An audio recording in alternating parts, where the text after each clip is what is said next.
আসসালামু আলাইকুম রহমতুল্লাহ। শেখ, আমরা এখন দেখছি যে চারিদিকে ভূমিকম্প প্রবণতা।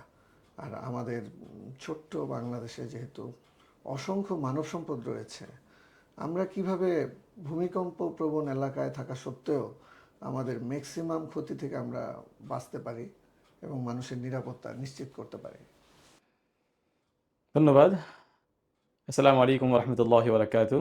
সুপ্রিয় দর্শক, আমরা ইতিমধ্যে দেখতে পাচ্ছি বাংলাদেশের ঘটে যাওয়া যে ঘটনাগুলো তার মধ্যে উল্লেখযোগ্য একটা ভূমিকম্প। গত শুক্রবারে যে তীব্রতর আকারে ভূমিকম্প ঢাকাবাসী এবং ঢাকার আশপাশে এলাকাগুলোর মানুষেরা দেখেছেন, এবং গতকালকে রাত্রেও হালকা মৃদু যে ভূমিকম্পটা হয়েছে তার মাধ্যমেও আমরা দেখতে পাচ্ছি যে পরপর এই ভূমিকম্পগুলোর মাধ্যমে আমাদের যে সচেতনতার প্রয়োজনীয়তা ছিল সেটা আমাদের অত্যন্ত গুরুত্বপূর্ণ বিষয়। মহান আল্লাহ রাব্বুল আলামিন বিভিন্ন সময় বিভিন্ন ধরনের দুর্যোগ দিয়ে থাকেন মানুষকে সতর্ক করার জন্যই।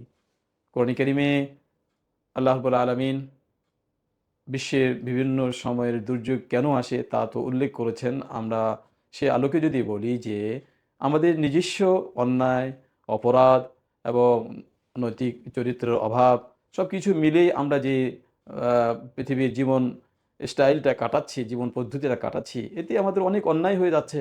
যার কারণে আল্লাহ রাব্বুল আলামিন বলে দিয়েছেন যে যাহারাল ফাসাদু ফিল বাররি ওয়াল বাহরি বিমা কাসাবাত আইদিন নাস। মানুষের কৃতকর্মের ফলাফলই এগুলো হয়ে থাকে। তো এটা তো একটা বিস্তারিত আলোচনা। সবচেয়ে গুরুত্বপূর্ণ বিষয় হলো যে সবকিছু বিষয়ে সচেতনতা থাকা, এটা একটা গুরুত্বপূর্ণ জিনিস। আমরা বিভিন্ন বিষয়ে সচেতন থাকলেও দুর্যোগের সময় আমাদের কি সচেতনতা থাকা উচিত, এটা একটা গুরুত্বপূর্ণ বিষয়। এটা ইসলাম বিরোধী নয়।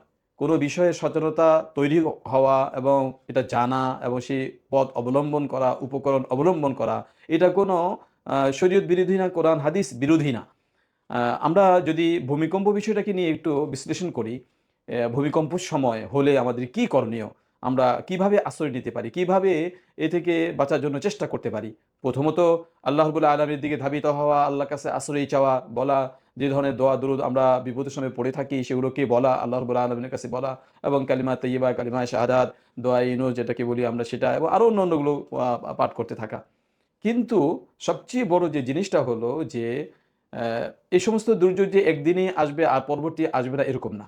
চলমান, সবসময়ের জন্য হতে পারে। ভূমিকম্পর এই দুর্যোগটা যখনই আসবে তখন আ আমাদের মানুষেরা কিভাবে এটার থেকে পরিত্রাণ পাবে, কিভাবে এ থেকে বাঁচার জন্য চেষ্টা করবে সেই পদ্ধতিটা তো আমাদের সব জায়গায় শিখানো উচিত। বিশেষভাবে শিক্ষা প্রতিষ্ঠানগুলোতে। শিক্ষা প্রতিষ্ঠানে আমাদের অনেক সংখ্যক সন্তানরা এখানে আসে। যারা বড়রা আছে তারা তো বুঝে জানে। কিন্তু ছোট শিশুরা, এরা তো বুঝতে পারে না। এরা আগুন লাগানোর পরে কিভাবে বাঁচতে হবে, তারপরে দুর্যোগ যদি কোনো আসে, হঠাৎ করে ভূমিকম্প আসে তখন কিভাবে বাঁচতে হবে, কিভাবে এটাকে আশ্রয় নেওয়ার জন্য চেষ্টা করতে হবে। এটা তো সব প্রতিষ্ঠানে একটা সাবজেক্ট ওয়ারি মান্থলি হোক বা আ সাপ্তাহিক হোক, এটাকে মাঝে, মাঝে বাচ্চাদেরকে শিখানো এটা খুব জরুরি বিষয়। যদি শিখানো হয় যে ভূমিকম্প আসলে হতাশা হওয়া বা দুশ্চিন্তা হওয়ার কোনো কিছুই নেই। বাঁচার জন্য আমাদেরকে আল্লাহ রাব্বুল আলামিন চেষ্টা করতে বলেছেন। তাই আল্লাহর উপর নির্ভর করে দ্রুত সেখান থেকে বের হয়ে নিরাপদ জায়গায় যাওয়ার জন্য চেষ্টা করতে থাকা। হতাশ হয়ে হৈ হুল্লা করে চিল্লাচিল্লি করে বাঁচার জন্য চেষ্টা করলে এটা তো হবে না।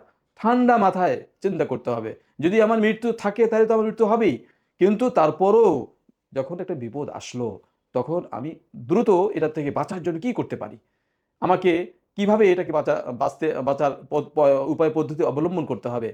এইটা যদি আমাদের দেশে প্রত্যেকটা শিক্ষা প্রতিষ্ঠানে শিখানো হয়, তাহলে দেখা যাবে আমাদের এই নতুন প্রজন্ম এরা বুঝতে পারবে যে ভূমিকম্প আসলে এভাবে আমাদেরকে রক্ষা করার জন্য বা এখানে নিরাপত্তা গ্রহণ করার জন্য আমাদের এই পথ অবলম্বন করতে হবে। আমাদের দেশে যেহেতু ভূমিকম্পের এই বিপদটা খুব কমই আসে। অন্যান্য দেশে যেখানে ভূমিকম্প বেশি হয়, ইন্দোনেশিয়া, মালয়েশিয়া, জাপান, আরো অন্যান্য অঞ্চলে, তারা তো প্রত্যেক প্রতিষ্ঠানে বাচ্চাদেরকে প্র্যাকটিক্যাল ভাবে দেখায় দেয়। যে এই যে আসলো ভূমিকম্প, এভাবে দৌড়াইতে হবে, এভাবে যেতে হবে, এদিকে যেতে হবে। এটা তো প্র্যাকটিক্যাল ভাবে শিখাই দেওয়া হয়। কিন্তু আমরা তো ওইভাবে কোনো কিছুই শিখাই না বাচ্চাদেরকে।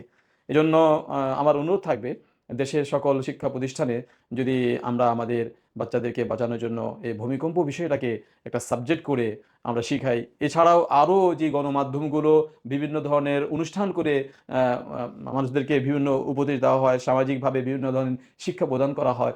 ভূমিকম্পটাও একটা সাবজেক্ট রেখে যারা নাটক করেন বা যারা সেমিনার করেন, তারাও যদি ভূমিকম্পর একটা সাবজেক্টে রেখে যে এই ভূমিকম্প আসলো, এভাবে যেতে হবে, এভাবে যাইতে হবে, এভাবে নিরাপদ জায়গায় আশ্রয় নিতে হবে, হতাশা হওয়ার কোনো কারণ নাই। এভাবে আ অর্থাৎ এটাকে একটা ব্যাপক প্রচারণা। ব্যাপক প্রচার-প্রসার যদি চালানো হয়, তাহলে ইনশাআল্লাহ দেখা যাবে যে এ ধরনের দুর্যোগ আসলেও মানুষেরা অনেকেই এই মৃত্যুর হাত থেকে বেঁচে গিয়ে নিরাপত্তা স্থানে গিয়ে হয়তোবা আল্লাহ রাব্বুল আলামিন তাকে একটা সুন্দর জীবন ব্যবস্থা করে দিবেন। তো এটা আমাদের একটা জরুরি বিষয়। ইনশাআল্লাহ আমরা সবাই এই বিষয়ের প্রতি লক্ষ্য রাখবো এবং সকলকে সচেতন করব।